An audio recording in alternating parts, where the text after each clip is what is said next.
Hey guys, I'm Karthik. ఈ journey మనందరికీ చాలా స్పెషల్. నేను హైదరాబాద్ నుంచి స్టార్ట్ అయ్యా, ఎందుకంటే ఈరోజు కొమరవెల్లి మల్లన్న స్వామి దర్శనం చేసుకోవడానికి.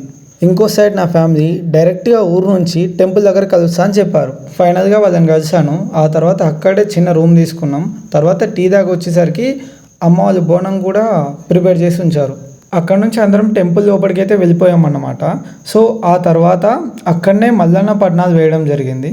సో నాకైతే ఇక్కడికి రెండోసారి రావడం, లాస్ట్ టైం వచ్చిన నాస్టాలజీ వైబ్స్ మళ్ళీ వచ్చాయి. మీరు ఎన్నిసార్లు వచ్చారో కామెంట్ చేయండి. ఇక్కడ ఉన్న చెట్టుకైతే పెద్ద ఫ్యాన్ బేసే ఉంది. ఎందుకంటే మనకేమన్నా కోరికలు ఉంటే కోరుకొని ఆ దండలు పైన వేసినప్పుడు ఆ దండలు పడితే ఆ కోరికలు తీరుతాయన్న గట్టి నమ్మకం ఇక్కడ. ఇక నా కోరిక ఏంటో మీ అందరికి తెలుసు. ఇక దర్శనం విషయానికి వస్తే జబర్దస్త్ అయింది దర్శనం. రూమ్కి వచ్చేసి తినేసి ఎర్లీ మార్నింగే మళ్ళీ హైదరాబాద్కి రిటర్న్ అయ్యా. ఎందుకంటే మళ్ళీ మనం వస్తామని తెలుసు. అందరం బాగుండి వీళ్ళు ఉన్నప్పుడు మళ్ళీ వస్తాను డిసైడ్ చేసుకున్నా. జై బోలో మల్లన్న స్వామికి జై.